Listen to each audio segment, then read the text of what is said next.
Gokhale education सोसायटीच्या कृषी विज्ञान केंद्रामध्ये हे मधुबन आहे। या ठिकाणी आपलं स्वागत आहे। या ठिकाणी आपण बघतो ही जी पेटी आहे, त्या पेटीमध्ये एक मधमाशीचं पोळं आहे आणि ही आहे फुलोरी मधमाशीचं। सहसा ही फुलोरी मधमाशी अशी पेटीमध्ये घेता येत नाही। ही एखाद्या झाडावरती छोटं लटकलेलं पोळं असतं। ही उजेडात राहणारी मधमाशी असल्यामुळं हिला पेटीमध्ये घेण्याचा कोणी प्रयत्न केला नव्हता। आपण बघतो पेटीत असणारी माशी म्हणजे सातेरी मधमाशी किंवा ट्रायगोना मधमाशी मेलिफेरामध्ये राहतात। तर कृषी विज्ञान केंद्र कोसबाडच्या माध्यमातून आपण ही वेगळ्या पद्धतीची पेटी तयार केली।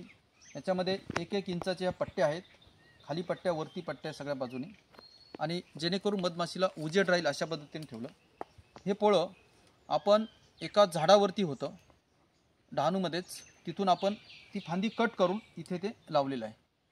आता याचा उद्देश असा आहे की ही जी अशा पद्धतीने जर आपण पेटीत लावलं आणि आपल्याला एखाद्या शेतामध्ये परागीभवनासाठी जर गरज असेल तर त्या ठिकाणी आपण रात्रीच्या वेळेला ही पूर्ण पेटी उचलून त्या ठिकाणी एखाद्या झाडाला किंवा निवाऱ्याला आपण टांगू शकतो, जेणेकरून ह्या ज्या मधमाशा आहेत त्या आजूबाजूच्या परिसरात जाऊन परागीभवन करतील। ह्या उद्देशानं आपण कृषी विज्ञान केंद्राने ही पेटी बनवली। ह्या पेटीचं नाव दिलं कोसबाड सातेरी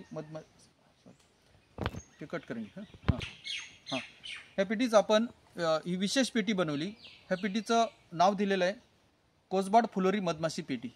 याच्यामुळे आपल्याला परागीभवनासाठी नक्कीच मदत होईल असं मला वाटतं। धन्यवाद।